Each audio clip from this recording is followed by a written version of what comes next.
Bem-vindos ao VIADEI, o primeiro encontro de realidade virtual da Paraíba, que tem apoio da Prefeitura Municipal de João Pessoa, Governo Federal e Lei Aldir Blanc.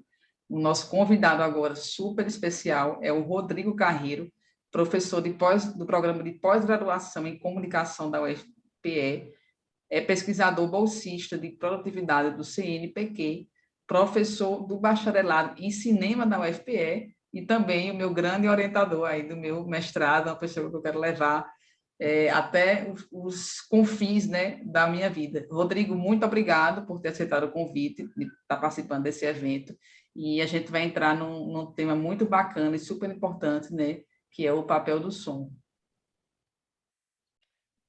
Maravilha, obrigado, Priscila. Agradeço os elogios e vamos lá, vamos tentar falar um pouquinho sobre a questão, a importância do som para a realidade virtual e, de um modo geral, acho que essa importância a gente pode sintetizar, eu diria que, de uma forma geral, assim, uma palavra única já seria suficiente para destacar a importância do som nessa tecnologia e nessa mídia, que é imersão, tá? O som, ele é o elemento mais imersivo do cinema, né, e do audiovisual, das mídias audiovisuais como um todo. E hoje acho que é um consenso entre os pesquisadores da área, né, da área do audiovisual, que a imersão é um elemento diferencial assim fundamental, de extrema importância para o mercado do audiovisual. O mercado audiovisual tem passado nos últimos 20 anos por um momento de turbulência muito grande, né? Muita gente, vários pesquisadores, vários realizadores importantes falam muito sobre a crise que o cinema tem enfrentado nesse período, especialmente depois da virada do século, né? Da virada do século XX para o século XXI. De um modo geral, a gente percebe que o cinema clássico, da perspectiva clássica, ele tem cada vez mais enfrentado uma redução no número de espectadores e, ao mesmo tempo, uma concorrência muito grande de outras mídias, né? Por exemplo, os games. Os games são uma mídia que vem concorrendo fortemente com o cinema, a ponto, na verdade, de, nos últimos anos, a indústria de game ter faturado 3 vezes mais do que a indústria cinematográfica todos os anos, né? Nos últimos 10, 15 anos. Essa é a diferença, uma diferença muito significativa. Então, assim, da perspectiva do entretenimento, as novas gerações elas estão mais ligadas nos games do que propriamente nas mídias narrativas audiovisuais. Então, a gente tem percebido uma reação mesmo do mercado do cinema, do mercado audiovisual como um todo, através do investimento na tecnologia, em tecnologias principalmente imersivas, né? E isso vale tanto para a sala de cinema, né? O cinema como experiência coletiva, quanto vale para o cinema como experiência individual, que significa, na verdade, o mercado doméstico, né? Claro, esse mercado audiovisual ele continua em turbulência, passa por um momento de extrema turbulência, porque hoje, inclusive, é muito difícil da gente definir exatamente o que é cinema, o que é televisão, o que é streaming. Essas coisas eu acho que eram muito, muito claras, né? Divididas compartimentadamente, de maneira muito clara, até uns 20 anos atrás, mas hoje, atualmente, é muito difícil você diferenciar o que é um filme do que é uma série, a não ser, talvez, você tentando fazer essa diferenciação a partir da duração do produto, propriamente dito. Mas mesmo nos filmes, a gente tem tido um movimento complexificado dessa história, dessa tendência, vamos dizer assim. Porque a gente vê, por exemplo, o que aconteceu com o Hobbit, com o Harry Potter e com outras franquias, que é você pegar, às vezes, um determinado produto que está sendo imaginado inicialmente como um longa-metragem e de repente a gente vê esse produto ser fragmentado em 2, às vezes até 3, ou mais, eventualmente, segmentos que vão ser apresentados ao público em intervalos regulares, né? Então, assim, as diferenças são às vezes muito sutis, outras vezes são maiores, mas de um modo geral muito difícil a gente fazer essa diferenciação do cinema para a série, para o vídeo, etc. Então é muito mais fácil, mais tranquilo a gente falar de audiovisual, né? Mercado do audiovisual como um todo. E falando no mercado do audiovisual como um todo, a gente a gente vê um investimento muito grande na tecnologia, principalmente levando em consideração que esse mercado ele está meio que disputando espaço dentro dessa geração mais jovem, que está chegando aí com menos de 30 anos de idade, com outros fenômenos, em particular os games, que eu já citei antes. E esse investimento em tecnologia que a gente vê o mercado de audiovisual fazer tem estreita relação com a ideia de imersão, né? Tanto do ponto de vista da recepção coletiva audiovisual, ou seja, na sala de cinema, a gente vê o fenômeno da imersão tendo uma relação direta com as tecnologias de 3D, 3D visual, né, que eu estou falando, Dolby Atmos, DTS:X, que são Auro 3D, que são tecnologias sonoras multicanal que simulam um som tridimensional, ou seja, uma espécie de 3D sonoro que tenta, na verdade, envolver o espectador cada vez mais e fazê-lo imergir na diegese, né? Que é o mundo ficcional que se apresenta ao espectador através da tela de cinema e dos alto-falantes que estão instalados na sala de cinema. Mas também existe esse esforço imersivo por parte do mercado, da indústria do audiovisual, para o mercado doméstico, né? Para quem prefere o cinema como uma atividade individual.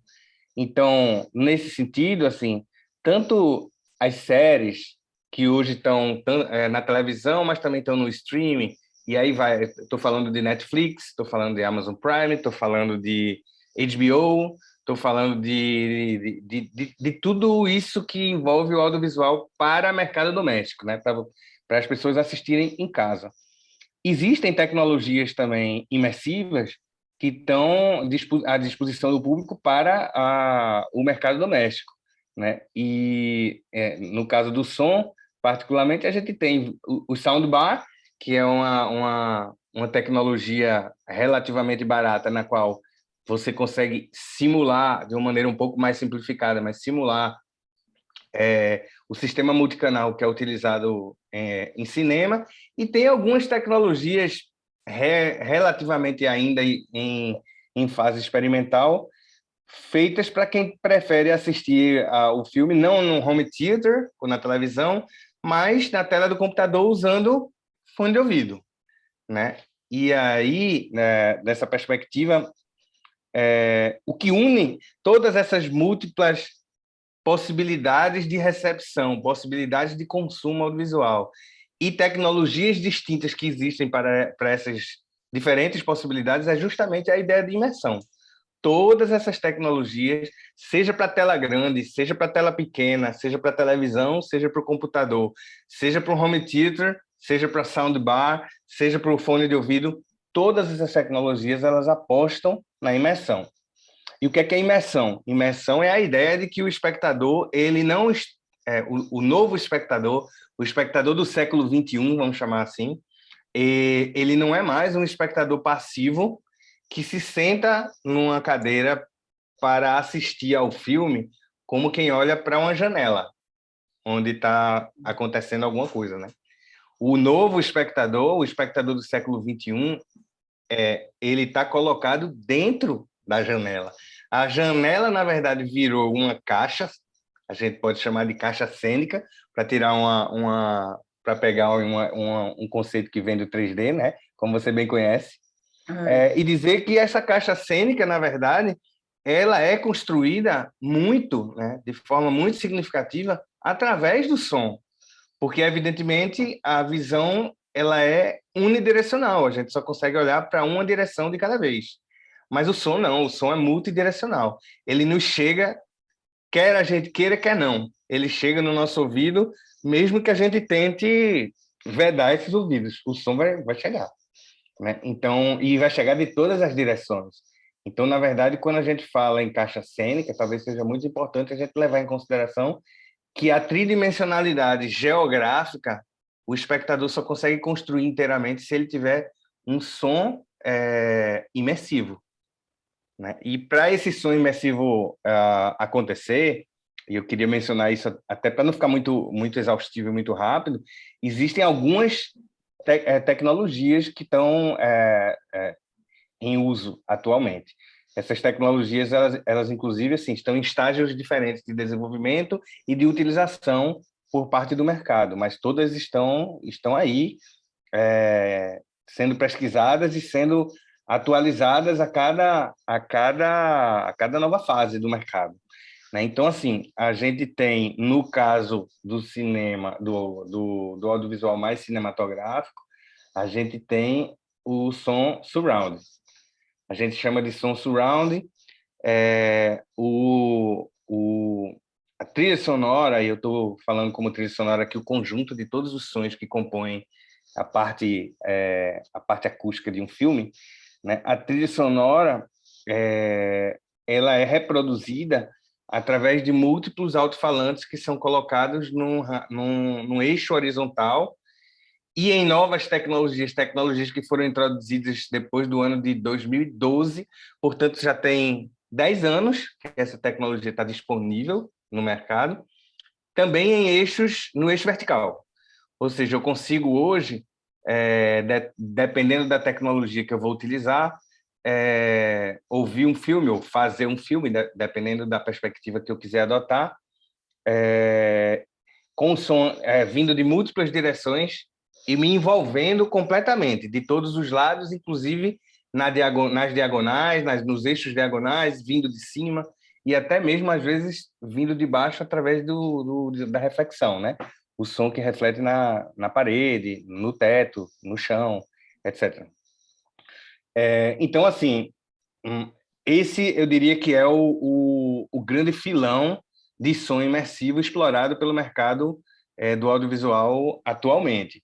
É o som surround, para o qual existem várias tecnologias, na verdade, mas as mais conhecidas que eu poderia citar aqui são o Dolby Digital.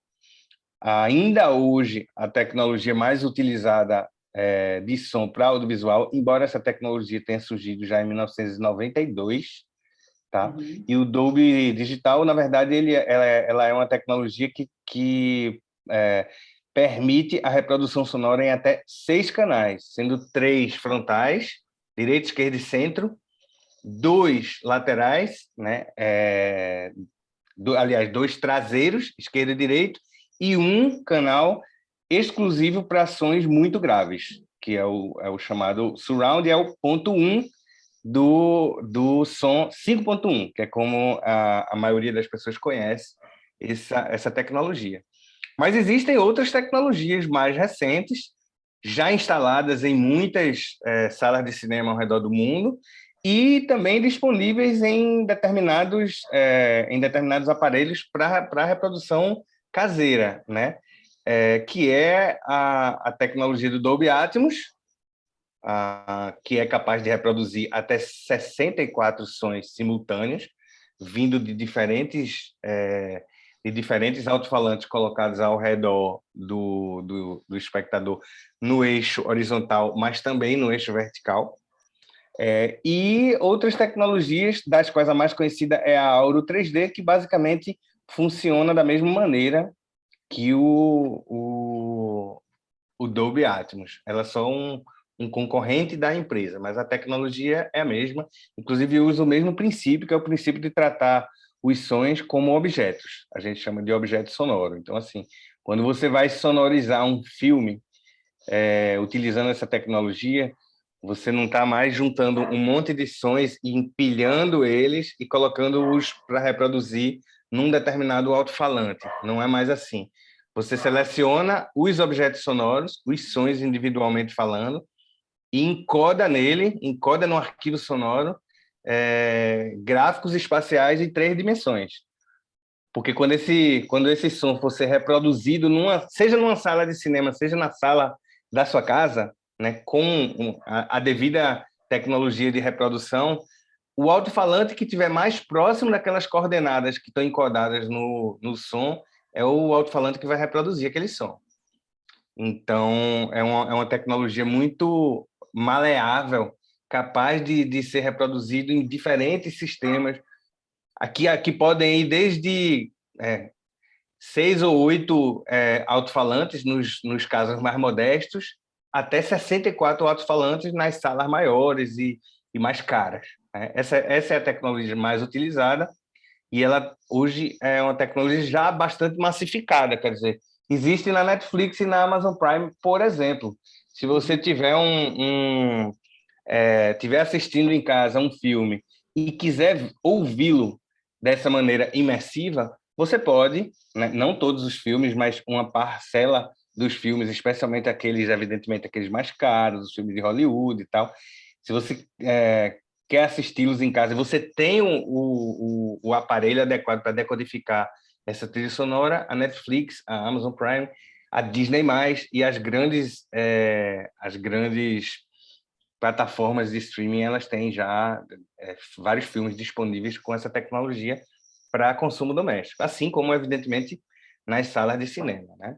E a gente tem, assim, por fim, uma outra tecnologia ainda, eu diria que em desenvolvimento, ainda pouco comercial, do ponto de vista cinematográfico, pelo menos, que é o som binaural, né? O que é o som binaural, na verdade? É o som que é gravado com microfones especiais que simulam a audição do ser humano. Esses microfones, muitas vezes, eles são montados numa espécie de cabeça de madeira enfim, de algum plástico, algum polímero. Esses microfones, eles gravam os sons ao redor, e quando o som ele é encodado na mídia visual, ele é feito de uma maneira que a gente pode ouvir no fone de ouvido, e esse é o grande problema, na verdade, dessa tecnologia, eu já chego lá, de maneira que a pessoa que está assistindo tem uma experiência de como se os sons que ela está ouvindo ao redor viessem de múltiplas direções, né? Eu diria, os especialistas, inclusive, enfatizam que o som binaural ele é percebido pelo espectador de uma maneira mais complexa e mais imersiva do que o surround. Mas essa tecnologia, ela ainda é uma tecnologia muito complexa em termos de gravação, tá? Principalmente, para ser reproduzidas em filmes e séries. E é por isso que, na verdade, ela ainda é um pouco experimental. Quer dizer, você não tem filmes comerciais com a trilha sonora mixada dentro dessa tecnologia binaural. O que você tem são vídeos de demonstração, pequenos documentários, mas assim, se você quer, por exemplo, se você é um realizador e você quer que teu filme vá para Netflix ou vai para Disney+, você não vai poder mixar a tua trilha sonora em áudio binaural, porque essas plataformas elas não têm ainda condição técnica de abrigar essa banda sonora. E mais do que isso, até elas não querem essa tecnologia ainda, porque elas sabem que para ter acesso a essa tecnologia, o espectador em casa vai ter que ter fone de ouvido e vai ter que optar especificamente por essa modalidade de audição, né? E nem todo mundo faz isso. A maioria das pessoas, na verdade, está querendo assistir na TV, né? No aparelho de TV. Essa é a maneira mais comum das pessoas assistirem e ouvirem produções audiovisuais nas suas casas. Então, o áudio binaural ele ainda enfrenta essa dificuldade aí de expansão. Mas é fato que seja binaural, seja surround, seja Dolby Atmos, seja Dolby Digital, é fato que o som das produções audiovisuais, da mesma maneira, seja filme, seja série, seja documentário, seja ficção, seja para sala grande, seja para uso doméstico, todas essas modalidades aí de consumo audiovisual, elas estão hoje investindo fortemente na imersão. A imersão é fundamental e os realizadores reconhecem que o som é parte fundamental do processo imersivo. Não é só o som, mas sem o som você não consegue ser realmente imersivo, né? Ser 100% imersivo. Então, é preciso investir pesado nas pesquisas sobre essas tecnologias e certamente os grandes estúdios, os grandes realizadores estão investindo nisso, estão fazendo essas pesquisas, isso está em andamento e a gente está no meio de um processo evolutivo aí que certamente vai andar muito ainda. Professor, muito obrigado, viu, pela sua fala aqui no VR Day. Foi muito bom, né? O que mais a gente encontra no VR é a imersão. Então, quem puder, quem quiser conhecer o mundo do som e começar a se aprofundar nisso, a gente tem uma conversa sua que é excepcional para começar esse diálogo. Muito obrigada e espero contar com você na segunda edição do VR Day.